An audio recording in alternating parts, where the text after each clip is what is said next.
because she was still pretty much a teenager. Right? She says it's her sister. Mm-hmm. But a sister because they shared the same blood. Yeah. Right, but they're not real siblings. In the script, I was turned at night, but I wasn't born yesterday. Eve is like 2,000 years old and Adam's like 600 years old, right? So she's been around a lot longer than he has. Yeah. And I think Ava is probably even younger. Maybe. I don't know. I think she's just an asshole. Welcome to season 4 of Talking Pondo. Talking Pondo is a podcast where Clif and Marty give each other a film to watch and talk about them in detail. Some episodes will include a special guest.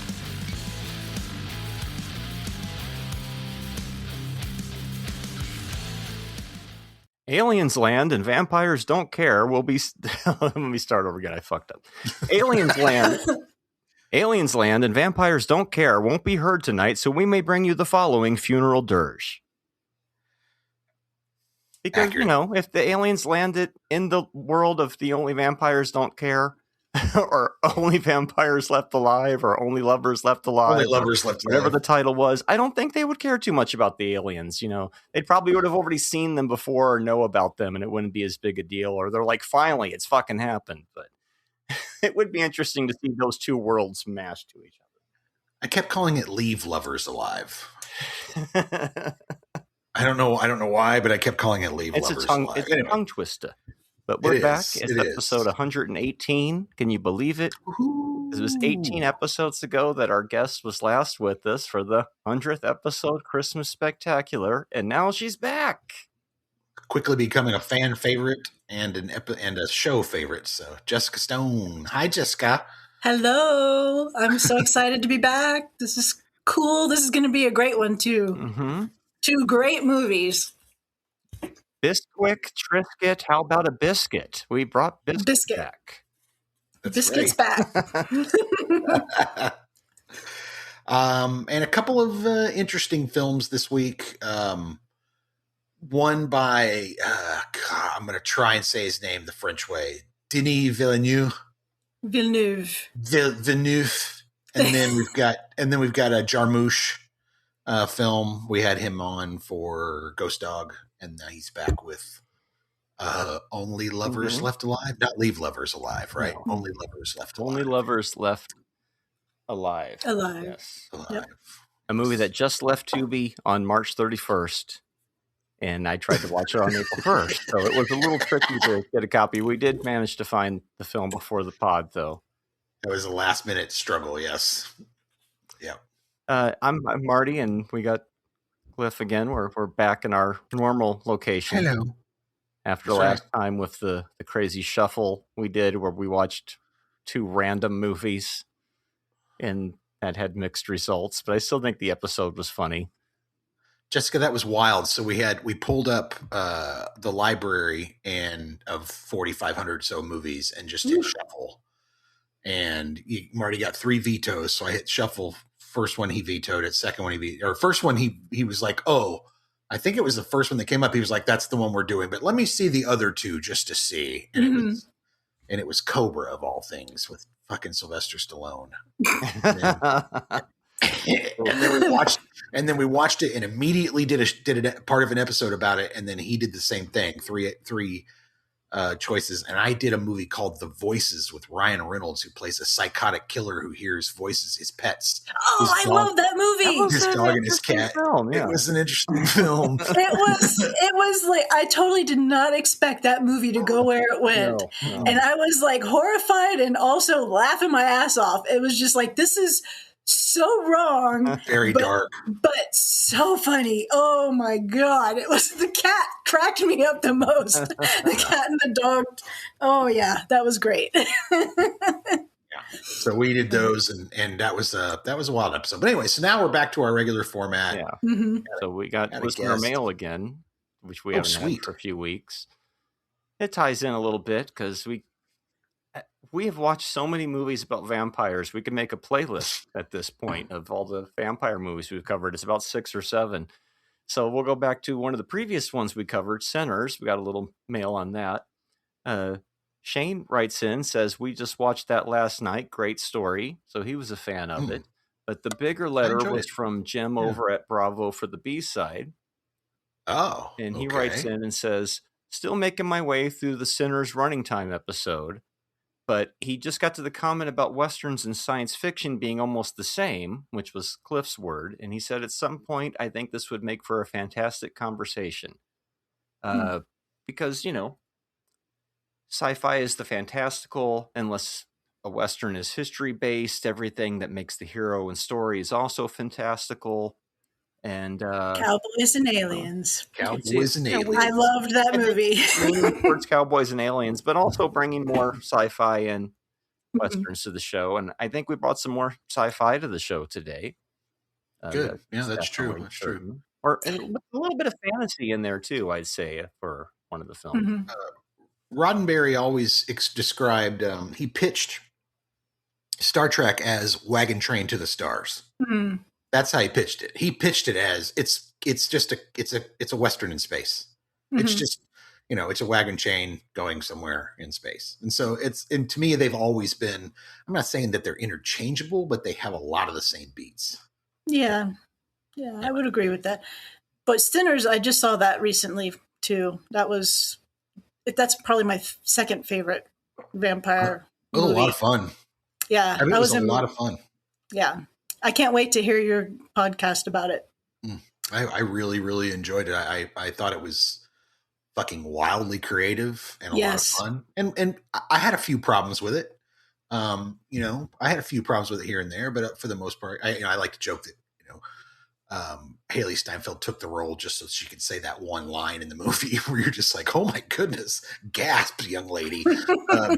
But overall, I thought, good film. It just, a few things here and there that it could have done better. Yeah. Yeah. What else you got, Marty? That's the listener mail for today, but I do think it's interesting that we just keep hitting vampire movies over and over again. I gave you three options and you chose that one. I think it's thematic, and I'm glad we did it because I don't want to, show my cards too soon, but wow. So today's movies were Arrival and Only Lovers Left Alive. I have to look over the DVD page. I do too. Which one do you want to jump into first? I kind of want to save Only Lovers for last. Thank you. I'm okay with that. Yeah, I'd take Arrival. I'll take Arrival.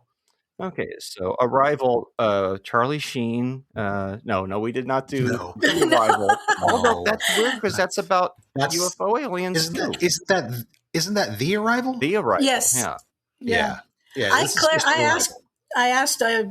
messaged Marty and was like, which Arrival are you talking about? I just want to make sure I watched the right movie. It's a good call. And so it's, I guess, one of the many things these two movies have in common is why hide it? What is Arrival from 2016? Arrival 2016, PG-13, 1 hour, 56 minutes. Here is your log line. Linguist Louise Banks leads a team of investigators when giant spaceships touch down around the world. As nations teeter on the verge of global war, Banks and her crew must find a way to communicate with the extraterrestrial visitors. This is directed by Denis Villeneuve. Writers Eric Heiser, Ted Chiang. Stars Amy Adams, Jeremy Renner, Forrest Whitaker. Let me get you a story. Oh, yeah, he was in the Jarmusch movie last time. So. He sure was. Yes, he was. Linguist Professor Louise Banks leads an elite team of investigators when giant spaceships touch down in 12 locations around the world. As nations teeter on the verge of global war, Banks and her crew must race against time to find a way to communicate with the extraterrestrial visitors. Hoping to unravel the mystery, she takes a chance that could threaten her life and quite possibly all of mankind.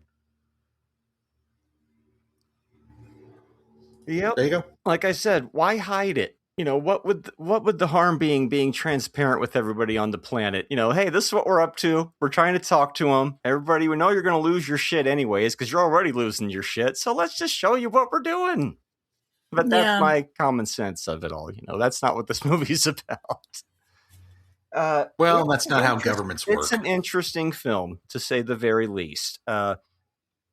It's very bizarre in its setup because we see that, oh, she's had some horrible tragedy in her life. It looks like she's lost her kid from a horrible disease in the beginning.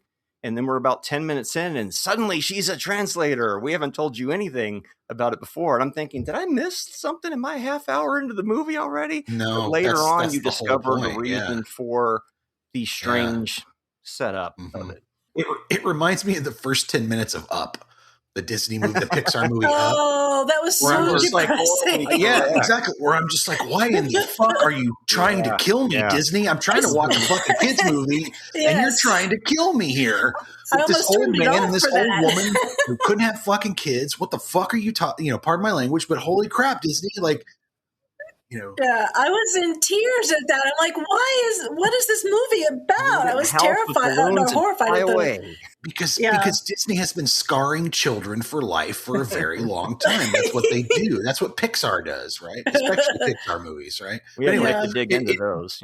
Just that first 10 minutes of Up, it really reminded me of that. Where you're right in the beginning, you're like, man, this is and truly, I do think that the overall theme of the movie is about grief and loss. Oh yeah, I feel like it's almost a 9/11 parable. It's very cathartic. It's a very cathartic movie, where or at least you're watching somebody go through a catharsis of trying to deal with what turns out to be, spoiler alert, a future loss, not a previous loss, but which is the craziest part of the movie to me is the concept that, knowing that you're going to have a kid and knowing that the kid is going to die of a rare disease and knowing that you're going to fall in love with this dude and all this type of shit. I don't know. It's like the last 20 minutes of La La Land. You know what I mean? Yeah. I really fucking enjoyed this movie. Yeah. So my notes about the opening was the opening scenes feel very isolating. Like, Louise is always at a distance from everyone. You only really see her face at the beginning. You see, like, the students are far back, and they don't really focus in on any of the students. And she's walking through a crowd, and she's just like in her own little silo of space. She's by herself. She seems to be like a complete loner, and there's also, they show her in silhouette a lot, like when she goes into her home, and it's just it's just sparse. It's almost like memories or something, right? Like I don't know. Yeah. Well, yeah, it's just it's really interesting. It really gave me this sense of the isolation that I experienced during COVID, and like just the space that you get used to it, but then you adapt. But then when you're around people again, it's like, oh my God, I've missed being around people. You just but it just felt so remote, and also like the whole setting.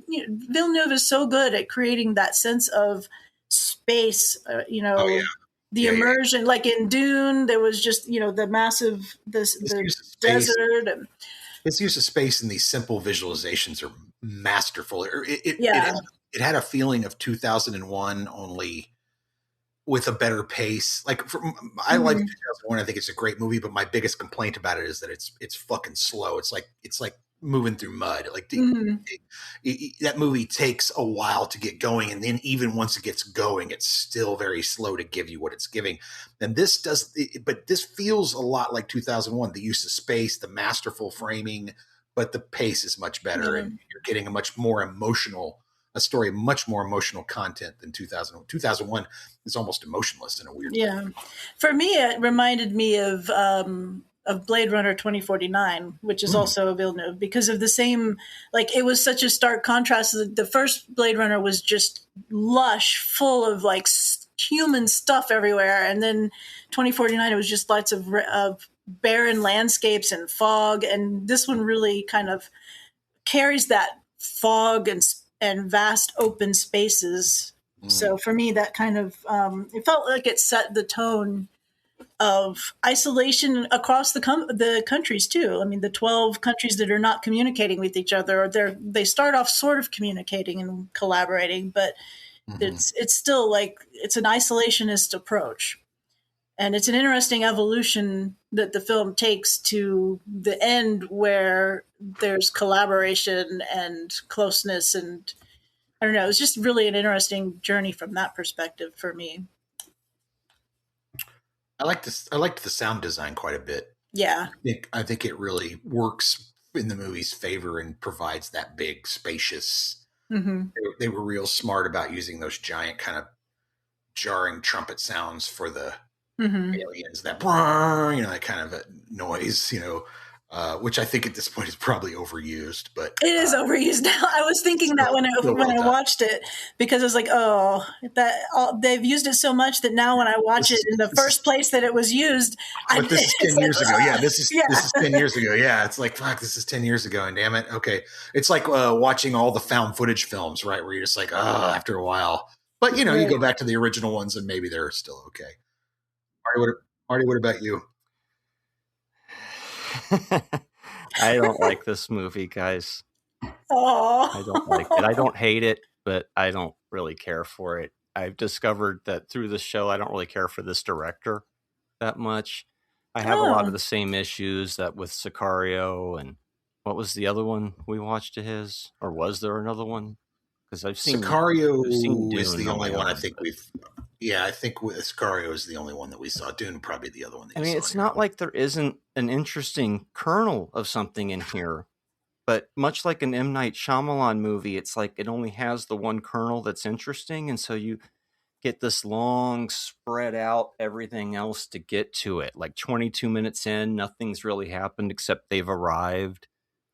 And then Hawkeye shows up and he's pulling a little Wesley Crusher shit, hey, haven't you thought of this and that? And I'm like, well, he is the expert. Maybe he does know a little bit more. That's why they've pulled him in.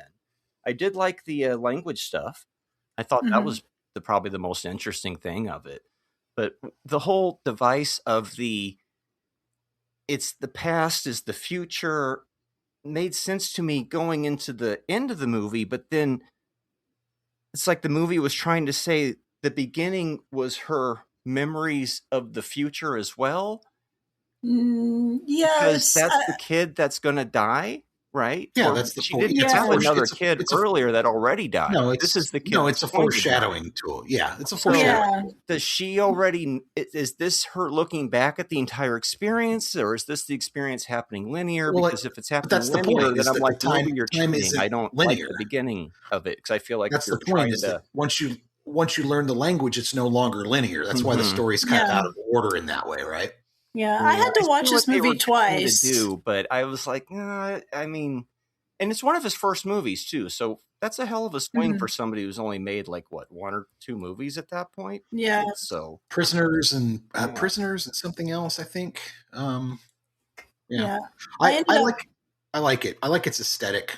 I think it's a pretty film to look at and watch. And Villeneuve, the director, is I get it. Like he's a very polarizing director. You either like that pacing, that style, and what he's doing with it. Because I always say that like his films are like watching things happen. Because all of his exposition, a lot of it happens in the action. There's a lot of exposition that happens in action, and you have to kind of infer a story from it.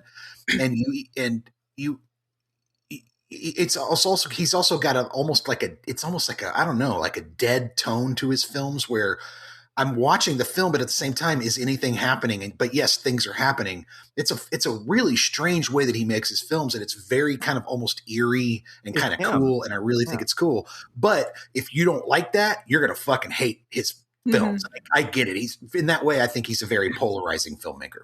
I find him his films immersive. Agreed. Sicario less so. Like that was just a hard movie for me to watch because the subject matter is, it's just a hard thing. It's violent and stuff. But I think where he works for me, I think it's great. Yeah. Yeah. Where he works for me though, is the way that he immerses you in the environment that you're in. It's like you're there, you're present, the sound and the scenes, everything around you. And he simplifies things. Like it's almost like he's a minimalist in a way. Oh God, that's exactly what my notes say. Basic yet advanced. Yeah, exactly. It's like it's like it accentuates your attention to the things that he wants you to pay attention to because he gets rid of anything extraneous. Yeah. And I felt like I'm glad I watched it twice because the first time I missed things. I thought that she had two daughters. I thought she had a daughter and she died, and then she had another daughter with Hawkeye, Jeremy Renner. But But watching it this time, I was like, oh, I see now. Yes. This is, and I could see how she starts the film when she starts narrating and she's writing this like a letter to her in the kid, but in the future, is she writing to her daughter in the future? It seems like, I think it's all because of the fact that she's learned this language. As you learn later, it's not start and end anymore. It's all a circle. It's all linear. Right. It's all the same thing. So it's she's telling the story to her daughter, but she's writing the letter, but she's also writing it to her and for her, and in the future and in the past at the same time. Yeah. I love that concept of the film. I thought it was really a cool idea. What was interesting to me was that she didn't seem to remember the future until something happened. It was like she has to learn the language first, which is why why are you already having the memories of the power? She's having I think that's but it's like the triggers for sure. Yeah. Yeah. The trigger in the present will trigger a memory from the future or vice versa. An event in the future triggers her memory in the past. It was really fascinating. The idea of nonlinear thinking like that, or time being, True Detective, time is a flat circle or I love that concept of looking at it from a different perspective. What does it look like? And it's confusing. And it was like, I have a feeling a lot of people, if they didn't like this movie, maybe it was because it was just a little too complicated to pay attention to and think about. I'm also willing to bet that most people said it was boring. Yeah. They're like, it's boring. Nothing happens. And it's like, no, there's a lot going on. There's so much going on. Yeah. There's a fucking shitload of emotional content too. Yeah. I loved the heptapods. I also thought that its structure was a little clunky. Like I said, when she shouldn't be having the memories of the future before she learns the language, but the movie's presenting it to us because it wants to have it both ways. And so that's what aggravated me about it. Well, I think her contact with the aliens also affects her. I noticed that. It's not even when special from the aliens that other people don't.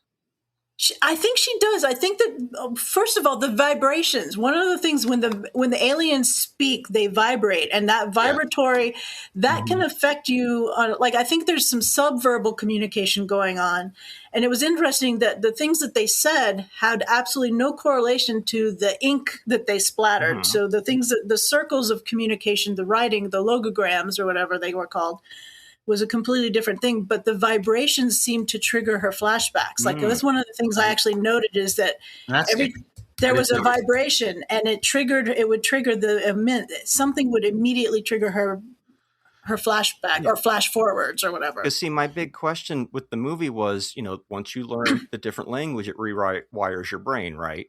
So I figured, well, once everybody learns this language of the aliens, are they seeing the future and the past as well? Or is it just her because she had a different thing? That's the intention. Yeah. In 3,000 years. Why is she singled out as seemingly be the only person that has the forward?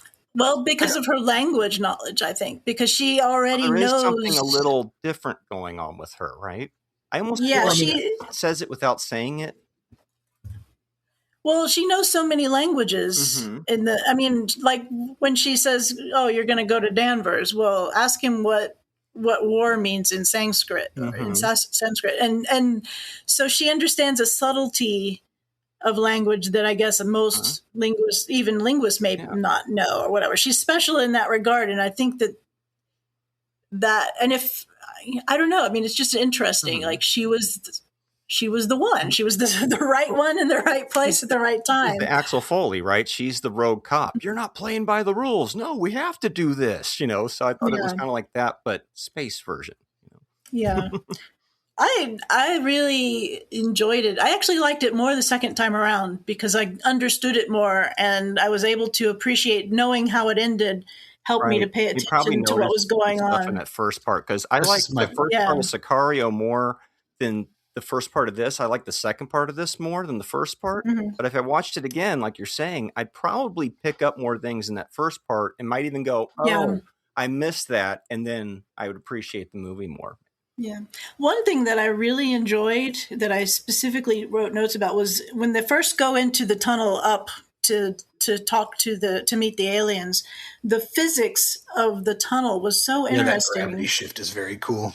And the camera movement as the crew gain their footing and process what's happening is like the camera itself does this weird focusy thing that's very disorienting. It's like it's moving around them and back and forth, and there's this weird visual flux that's happening that kind of helps you to understand a little bit what the people are feeling as they step into this weird transition in physics and gravity. I thought that was just really well done. I think that was one of my favorite scenes in like how they conveyed that sensation. That's all the stuff I really enjoyed. Yeah, it was the tropey stuff around it with the, movie, you're way too smart for this, you've run out of time type nonsense. Well, but we're right there. We're almost figuring out. Sorry, we got to shut it all down. I'm like, movie, come on. You're more intelligent for those tropes. But I liked all the stuff inside of that.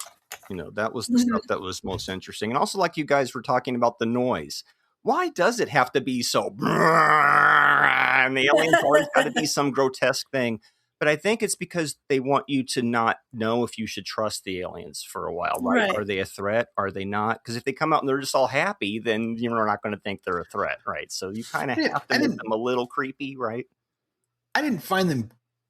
I don't know. I didn't find them gross. Maybe a little creepy, but I didn't find them gross. I felt like they were more like just like oh, okay, so this is a race that has evolved from some sort of octopod or right, exactly, something like that. But I loved the idea that the theory that the language you speak determines how you think and you see things. She talks about that in the film, and I thought that was really cool. I've wondered that before. When I was studying Japanese, I was really curious about how cognition, whether the language does change how you perceive things, at least a little bit. I mean, I thought that was really an interesting premise.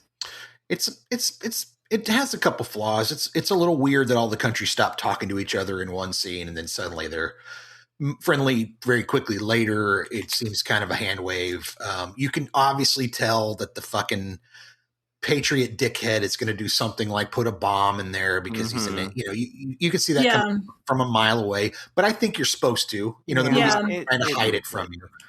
But I like the film. I like it's strange. It's a strange movie. I liked that it takes its time and kind of slowly unfolds into where it is.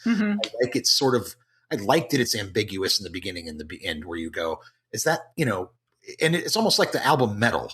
You put the album Metal on, right, as a CD instead of not the actual LP. But if you just put the album Metal on and put it on repeat, you kind of have a hard time telling when it begins or ends because the album and the end of the album, are the same, right? Or sound a little bit the same. So when it loops, you have a hard time going, is that echoes or is that? Oh, I can't. Okay. But anyways, I feel like that's how this film, it's supposed to kind of loop in and on itself and do that. Yeah. And I one thing that I noticed is that as the story progresses, the camera gets closer to her face. And of course the face is, by the end, it's like really, really up there. It's in their personal space, her and Hawkeye, and just the, the connection, and everyone else is blurred. And again, everyone else kind of is blurring around. I felt like the only two characters who mattered were the two scientists, and everyone else was just like, I don't remember their faces much. The Chinese general. I remember the Chinese general because he comes into her personal space, and and in this future scene where she. Whitaker had a weird accent going on in the movie. Oh yeah, that threw me right in the beginning. I had to rewind that. Yeah. What the fuck is that? That's an interesting acting choice. Okay, why not? Yeah, I liked him. He was pretty good, but he kind of stepped into the background after a while. Like he was there.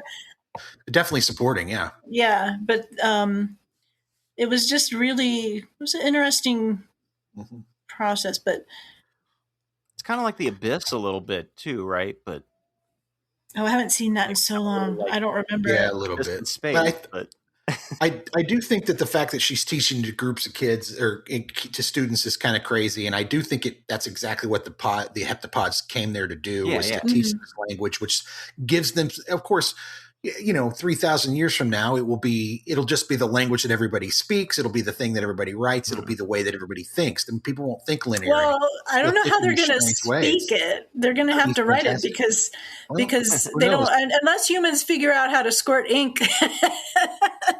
Well, they got their tablets, that reminds no telling. Maybe we'll evolve. There's no telling. One of my favorite scenes right before they get blown out of the ship was when, I guess it was Abbott or Costello. One of them steps forward and squirts the ink onto the screen, and then she can't use both of her hands to form it. So he uses his tentacle pod and to help her complete and I just loved that scene really so much. Yeah. That was a really good scene. and then I guess it must have been Costello because Abbott was the one that got blown up when he protected and shot her out of the thing. And I was sad. I actually got teary when it makes I got emotional teary over these things. Yeah. When Costello was like, Abbott is death process. And I'm like, oh no, he's dying. So, but I guess learning this language in a way means if time isn't linear, right? If the concept of time is not linear, and you can then that means you can sort of be in any time that you want at any time. That would be nice. Yeah. Which means that she can be in any time with her kid, this kid that dies. Yeah. At any time, she's and kind of live with her for the long. I don't know. It's a weird concept. This idea that even when this person has passed, that you can still go back and be with them in a certain way until you pass. That's a fascinating kind of concept that you can live in this. That it's not linear. That you can go back and forward. She has the color and time kind of Christopher Reeve time travel mind power. Yeah. Yes. Yeah.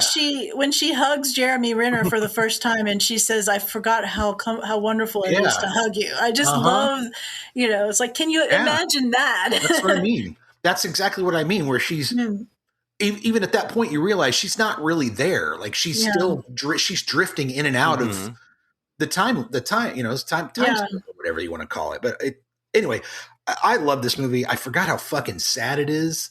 To me, this is definitely a movie about processing grief and about processing loss. And it's a sad movie, but it's also a very cathartic movie, a good movie. If you're a sad person who has lost someone, you might put this one on. This one might do something for you. Well, I liked it. The way that make it worse. She asks, she's like, well, if you knew all of the things that were going to happen, would you still live your life the same way?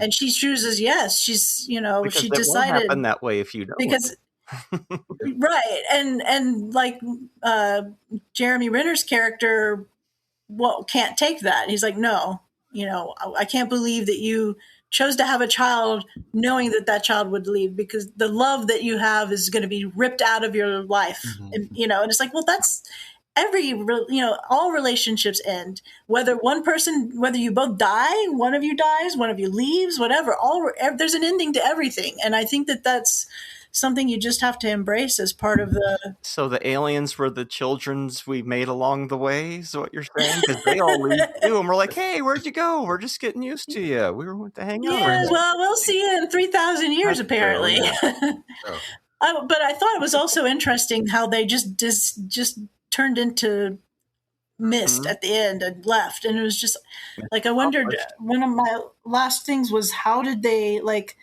the mist that surrounded them that they turned into, seems like they had some power over matter transference, or it didn't seem like it was teleportation, but maybe it was. Well, that's what I like about the movie, is that it's not going to explain that shit to you. Yeah, it's open-ended. You're getting exposition in action and not in dialogue. Having to listen to some nerd go, "They got the power over matter and they can transfer blah blah blahs back and forth," and you don't have to sit there and listen. Yeah, the exposition, which I really like. I think for a sci-fi movie, this movie has very little explanation about the technology, about what they're doing. They don't care about that. It's secondary. How the ship, how did it get here? We're not interested in that. For some reason, the first thing we're interested in is crawling inside of this thing and talking to the aliens. We don't ask them about their technology. It's weird. There's been I'm sure we're eventually getting to that. There's been a bunch of other movies we brought on the show that ask a lot of questions without answers in similar way, and you hated those. But this one does what I feel is the same thing, but you liked this one. What's the difference for you? I think the emotional content's the difference. It's hitting different. I really think that. Well, I just think it's the same thing with Blade Runner. There's a level of emotional content to Blade Runner that is lacking in a lot of science fiction films, right? Yeah. A lot of science fiction films are just about enjoying the tech and the space and the. So don't go too abstract. Give you something to grab onto. Yeah, but this fucking thing is like punching you in the face right in the beginning. Again, first 10 minutes. It's like the first 10 minutes of Up, where you're just like, God damn, movie, what are you trying to do to me here? Right? And then it begins to tell you why it's okay. Why it's like, look, here's why I did that to you. Here's why. Because in the end, we've learned that time isn't going to ever be for these people like it is for you and I. We're not, we can shift backwards and forwards in it. We can live in these moments and see these people that we've lost and so on. It's fucking fascinating, man. It's really cool. And I thought it was a beautiful film. Yeah, another thing that didn't work for me towards the end was once she gets the power and is discovered that she can go through time in her mind, it's kind of like, well, there's nothing left at stake because we already know that she's going to be able to tell the guy. It's like Bill and Ted logic saves the day.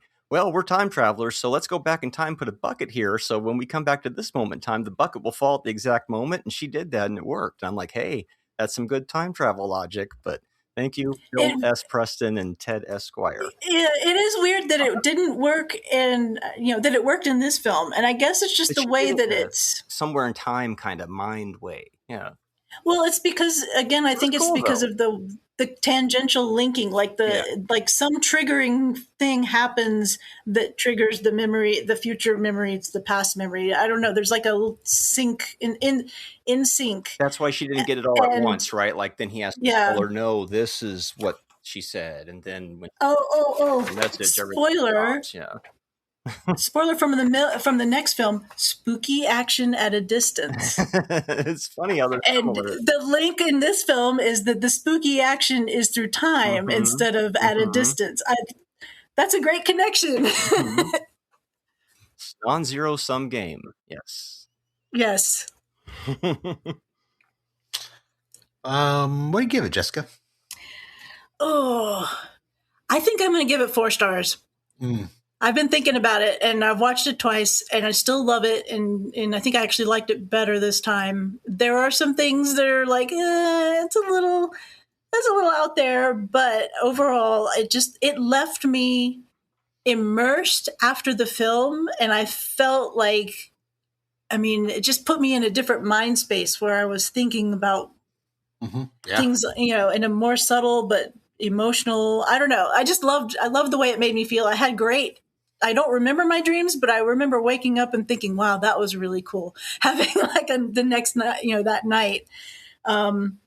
So yeah, it just did something to my brain. I loved it. So I give it 4 stars. Yeah, I think I'm right there with you. I vacillated back and forth between 3.5 and 4. And I think it does just enough to push it into the 4.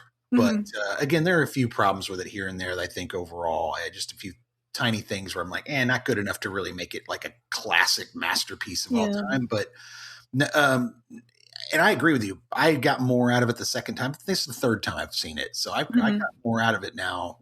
Each viewing is kind of even richer. I think you don't lose anything. Marty, you mentioned an M. Night Shyamalan movie.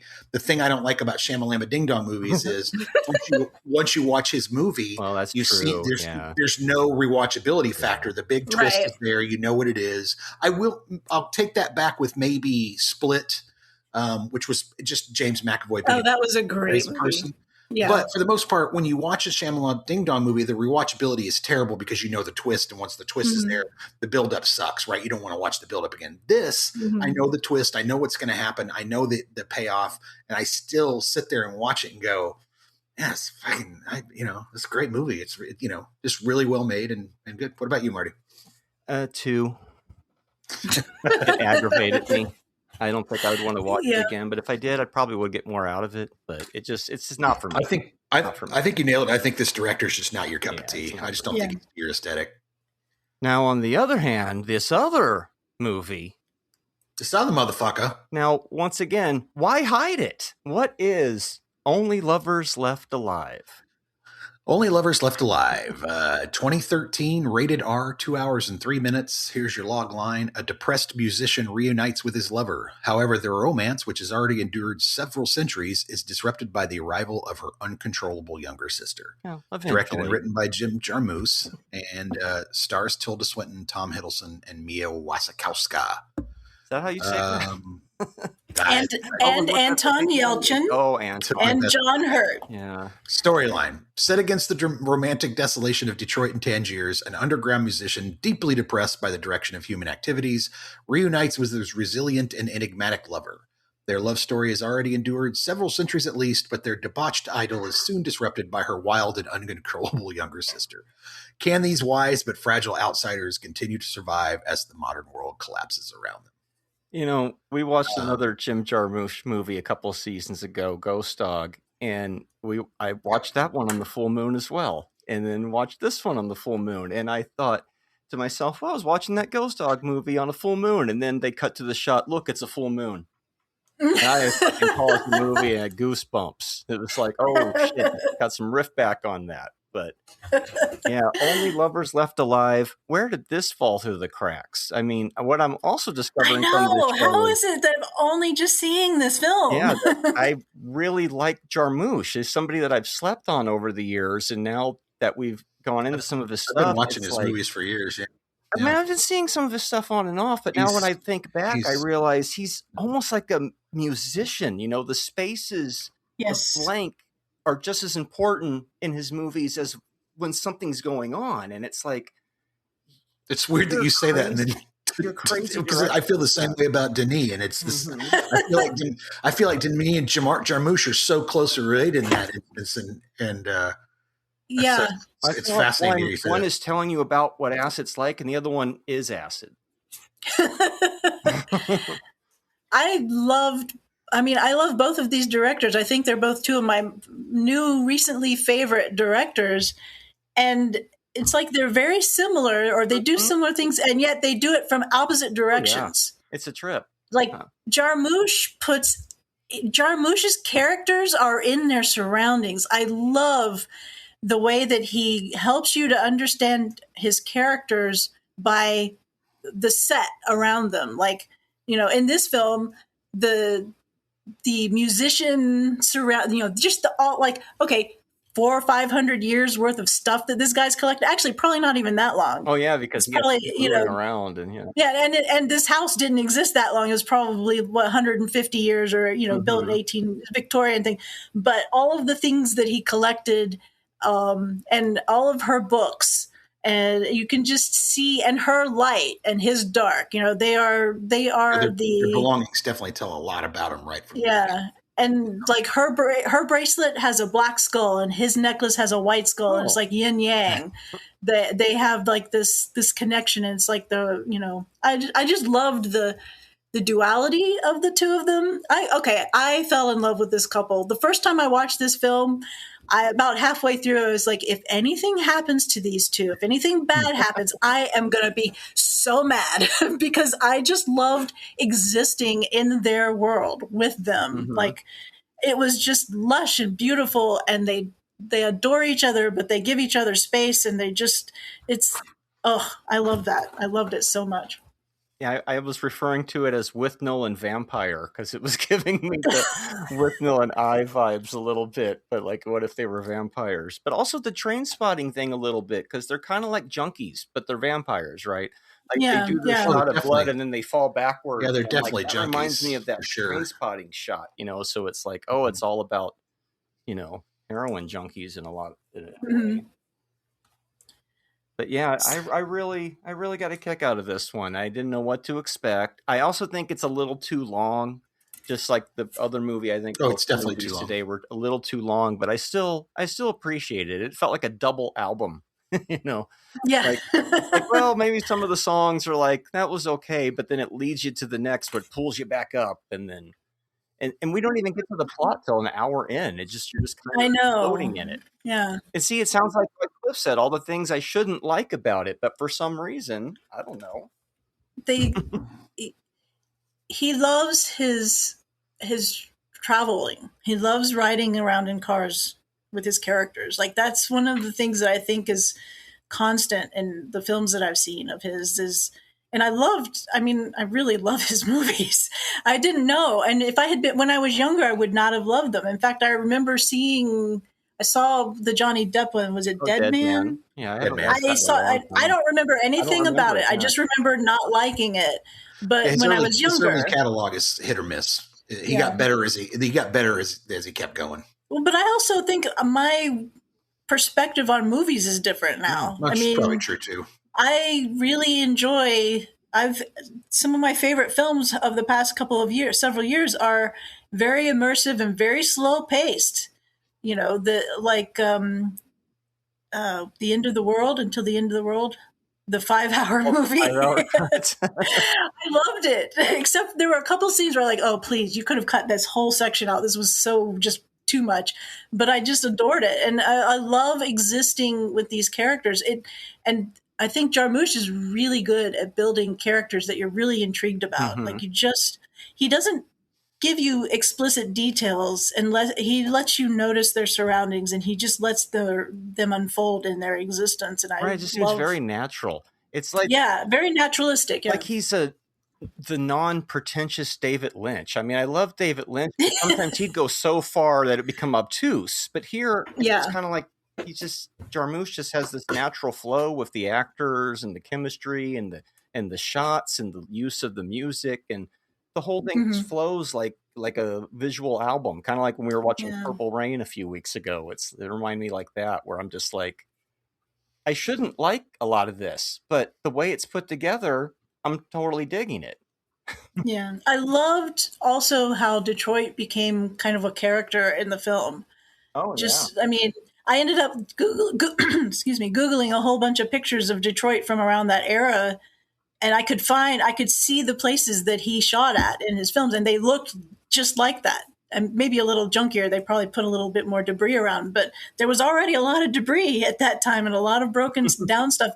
And it's so interesting to see everything at night and, these long shots of just desolate places, but they were beautiful because of the camera work, the glow of the distant lights and things like that. And just the lighting in the film was just wonderful. I really felt like it really captured the characters and the moods really well. I also like the whole history of it. I wish I had met him before I wrote Hamlet, little things like that. And you see the wall of all the famous people that they admire. I kind of looked that up. There was like a list of like 52 different people on that wall, all sorts of varied. I had to go pause. I'm like, oh, look, it's Hank Williams and all these various. I looked it up too. Joe Strummer is one of the pictures in there. Yeah, because Jarmusch was putting a lot of his people in there too. That's why RZA's on there and Iggy Pop. Yeah, that was pretty neat. I kind of went down a rabbit hole of like, tell me more about this film. I want to see more of the articles at the house that was Adam's house. It's an actual kind of mansion, old rundown mansion at the time that was being renovated, and apparently the people that lived there were hoarders or something. Like they had to declutter the place. That's what reminded me of the house, the clutter of it. Yeah. Yeah, and I think they probably left a lot of the clutter that was in there, and they're like, "Oh, we can work with this." Right, production value. But I love all the little snippets of philosophy and science, and through time references to Tesla and all of the, just interesting alternative sciences and.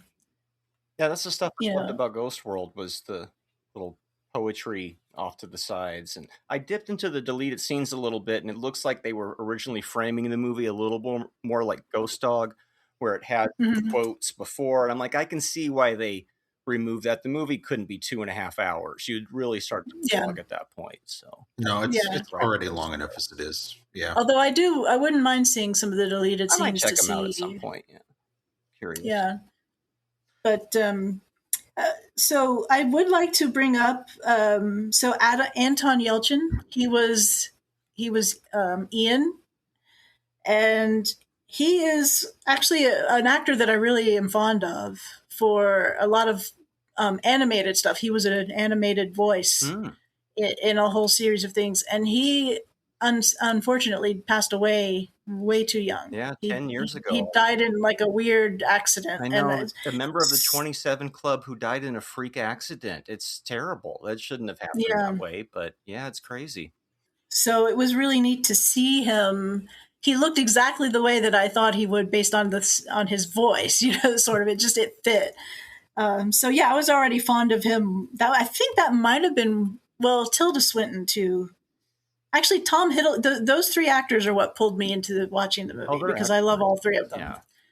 Yeah. Tilda Swinton has become my favorite actress. And probably. I want to say that the main three in Arrival really kicked ass too. They did, the three actors, they are. If you hadn't cast those three in both movies, the movies don't work. They feel like the chemistry between Amy Adams and the Jeremy Renner, and to a lesser degree, the Forrest Whitaker. It kind of, it reminded me of the chemistry between the three leads in the vampire movie. And Anton kind of just disappears into his role. I forgot it was him after a few minutes. But I feel like we haven't let Cliff talk about this movie. Yes, let's let Cliff talk for a minute. I like the idea of the music-obsessed vampires. I wonder if Ryan Coogler saw this before he did Sinners, because it feels a little bit like that. Anne Rice thing, yeah. The vamp, I don't know. The vamp feels like he's Cobain planning to off himself, tortured musician thing. But I dig it. I didn't expect John Hurt in the movie. That was kind of a fun surprise, and I liked it. I like this idea that Marlowe was pulling the strings on Shakespeare and that whole thing, and faked his death so he could live forever and all that. I thought it was really good. I really liked one of the things that I noticed that they don't talk about much in the movie is the actual thirst or hunger. Oh yeah, that vampires have for blood. Like they definitely worry about getting it for sure, and they worry about the quality of it. And it is, like you said, it's like heroin, like it's train spotting. Like there's they get high off of it. You can tell you're really fucked up off a little bit too. It's but and it's just like when her little sister shows up and basically just comes into the house and just does all these drugs. And he's like, get the fuck out of my fucking house. Like which felt very drugstore cowboy to me. Right? That felt very kind of drugstore cowboy. This idea of this group of people that go around robbing fucking pharmacies to get their fix, and then the new girl that comes along with them, get the goddamn hat off the bed, all that shit. It felt very drugstore cowboy. What's interesting to me is that the vampires, they were older, like the adults. They were more adult, and Mia's character, Ava, it's like she became a vampire before her brain fully matured, and maybe that's why she was so impulsive, because she was still pretty much a teenager. Right? She says it's her sister. But it's sister because they shared the same blood. Yeah. Right, but they're not real siblings. In the script, I was turned at night, but I wasn't born yesterday. Eve is like 2,000 years old, and Adam's like 600 years old, right? So she's been around a lot longer than he has. Yeah, and I think Ava is probably even younger. Maybe, I don't know. They don't tell us. I think she's just an asshole. She's just I mean, because she's been like it's not the first time, because when he finds out when Adam finds out she's coming, he's like, fuck, because he knows it hasn't been long enough. He knows she's going to show up. He knows that Eve's not going to do a damn thing about it and make a bunch of excuses for her behavior. Right. And this little girl is going to show up and do all of his fucking dope and leave, right? And kill people, which they don't want to, because they don't kill people anymore. Kill his one thrall that's useful to him, right? So I just think she's an asshole. I think she's just a fucking shitty vampire. My favorite bit is, you drank Ian. You drank Ian. Sorry? It was just get the fuck out of my house. Get the fuck out of my fucking house. It's been 87 years. Long enough. It's not long enough. Yeah. I really love that. It's just, but again, I think it's maybe because I was thinking about why is she so different from the others? I think she wasn't a full adult when she was turned. But and so that again, because I don't think vampires age once they've turned. So they look like they were probably more like 30s or 40s when they, at least I think it's just her personality. I think she's just a Lestat. I think she's a Lestat type of vampire where she just, she knows she's immortal. She doesn't give a fuck about consequences. And, that's why nobody wants to fucking be around her, because she's goddamn chaos back. Yeah, she is the chaos. Yeah, but she's hilarious though. I hated her the first time I saw the film. I was just like, get the fuck out, leave this house, leave this film. But this time I actually appreciated her presence a little more. I didn't feel the same way, but it was just, I like how Eve is just so. She's beyond trying to change people. She just accepts everyone that, the way they are. And she gets upset when she sees the bullet, the wooden bullet, and she knows that he's thinking dark thoughts again. And she's like, we got to get him out of here. And, he's too disconnected from.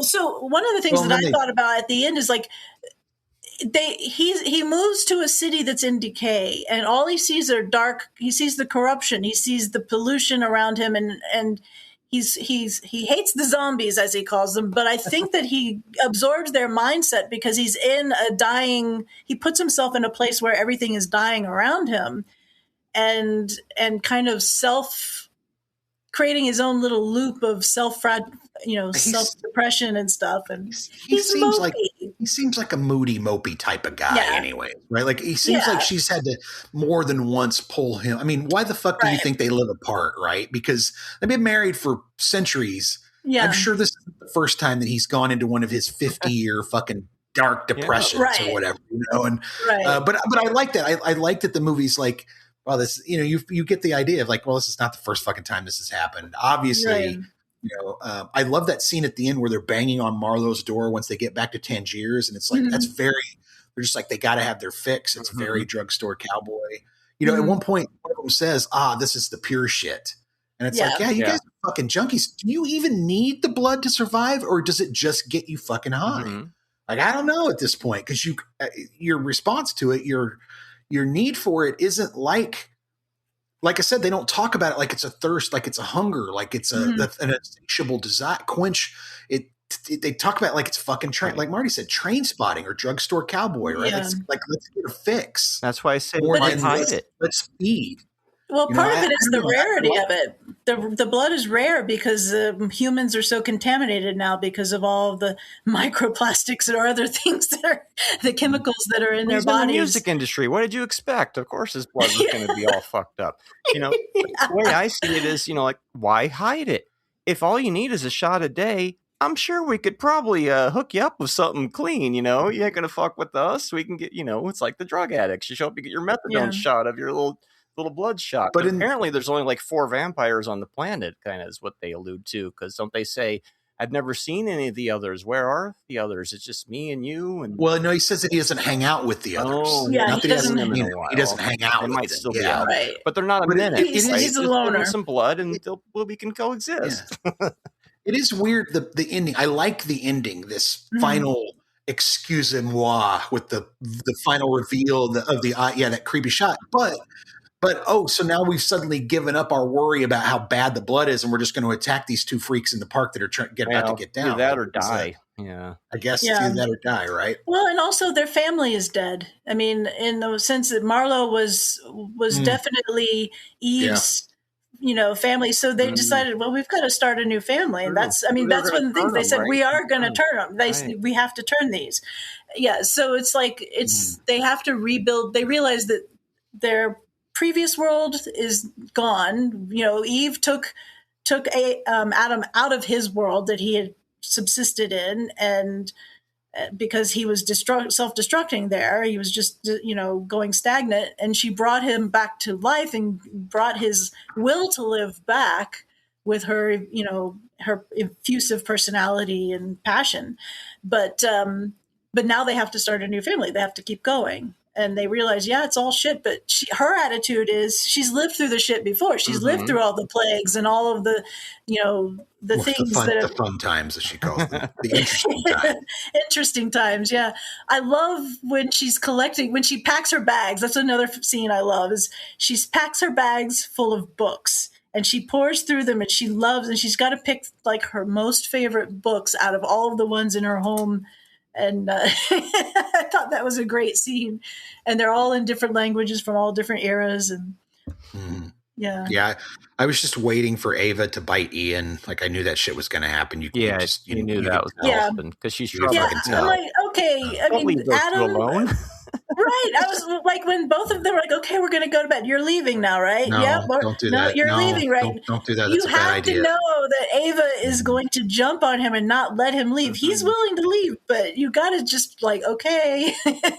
That was so dumb. Well, they're junkies, right? They're high. We're going to go crash. They're not thinking, right? So when they wake up, that whole, I don't want to get up out of the bed type thing, they realize that they had fucked up. Kind of like a drugstore cowboy thing that you mentioned. Yeah. There is a lot. I feel like there's a lot of drugstore cowboy in this. Vampire. Drugstore, train spotting, drugstore train cowboy. I don't know how else to put it. Drugstore spotting. Cowboy and alien and octopus aliens. Yeah. Vampire drugstore spotting. I really enjoyed this. I really, really enjoyed it. It's got that fucking Jarmusch kind of humor to it, that kind of wink at that kind of wry grin and wink. It's not laugh out loud funny. It's not farcical, but it's fucking kind of darkly funny and humorous and situationally pretty funny. Again, when she drinks Ian, and like you said that, you drank Ian, and then of course they have to fucking put him in the acid bath and flee. They freak out because flee. I really enjoyed it. I think I loved the music too. I loved his music. Sure, really good. I like when they go to the club and they hear his music being played by the band. I was like, oh, it's fucking really cool. Yeah, that's really cool. I liked that quite a bit. And I liked the old stuff. I liked the scene where like she pulls him out of his suicidal. She's like, okay, we're gonna listen to this music, and she dances with him and she pulls him back into her sensuality and.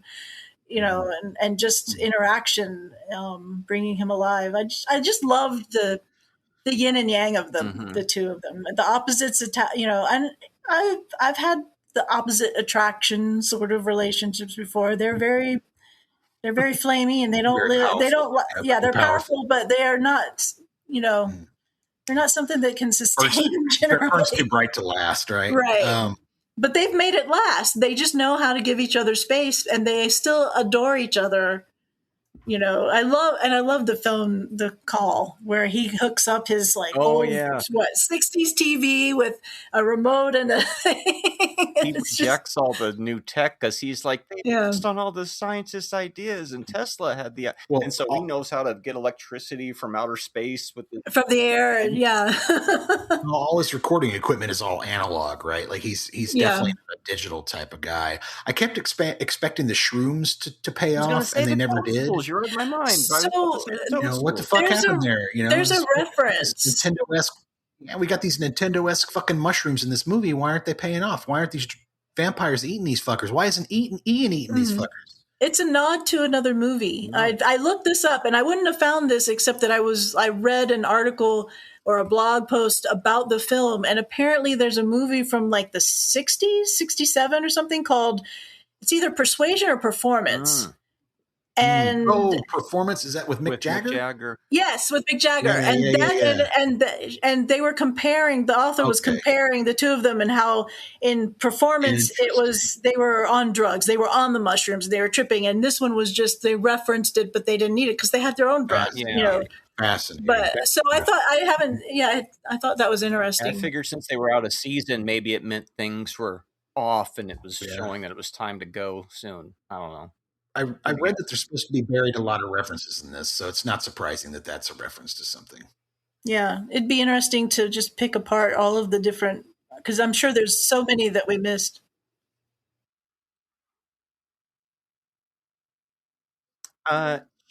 She's Snoopy. He's Charlie Brown. She wants to dance and have fun. He's always mopey. It's that classic,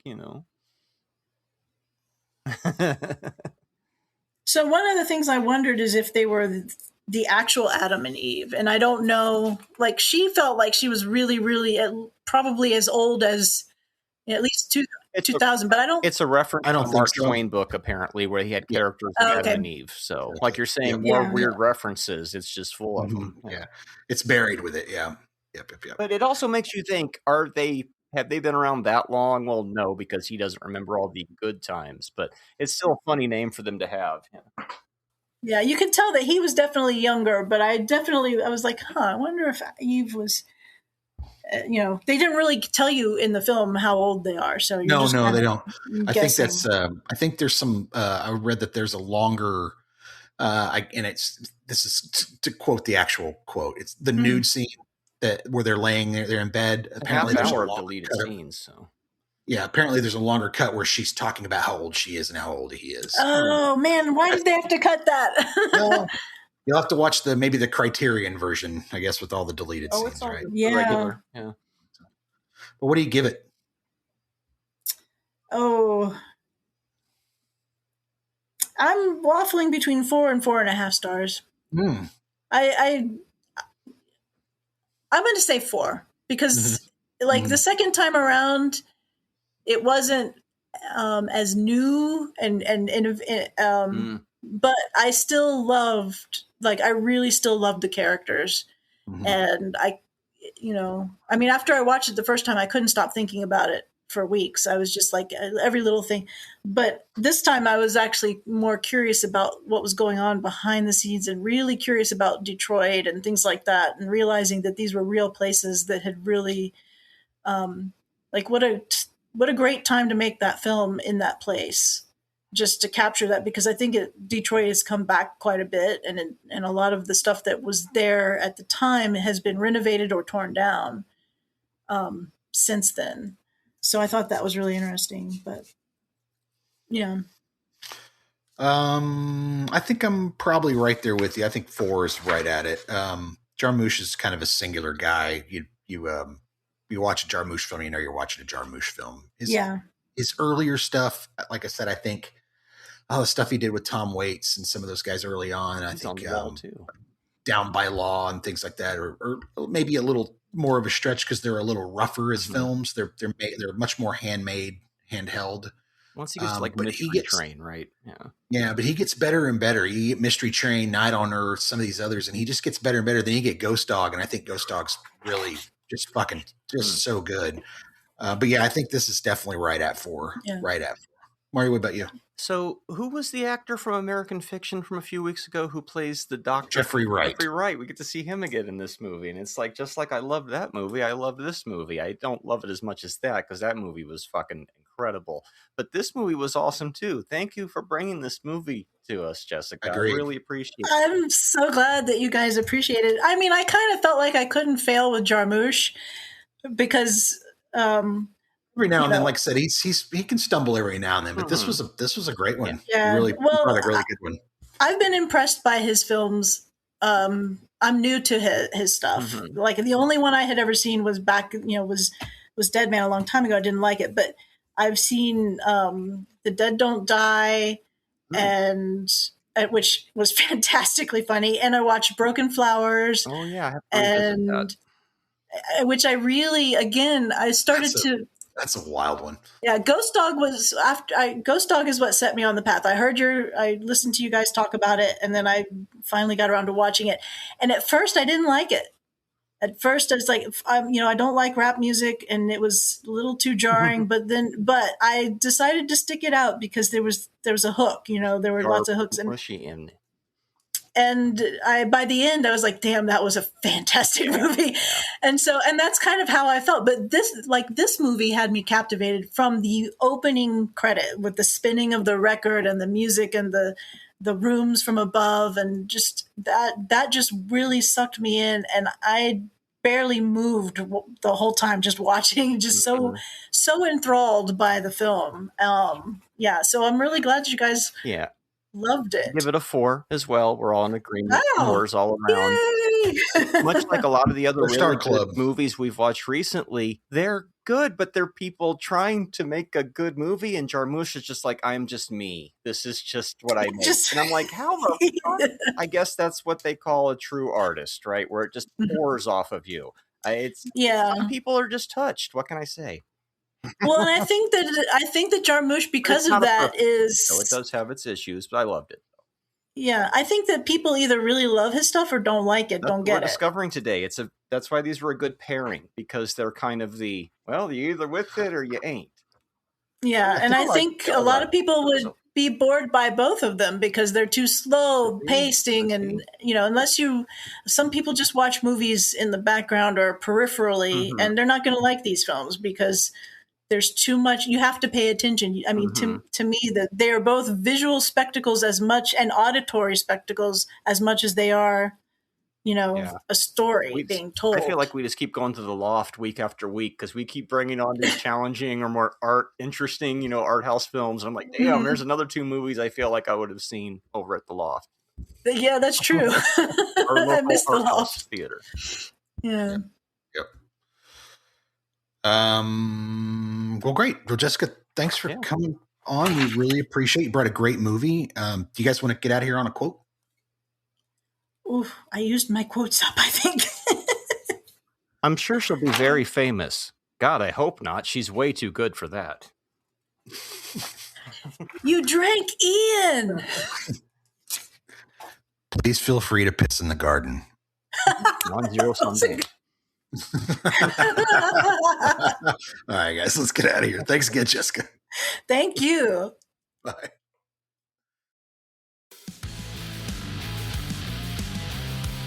Don't miss an episode.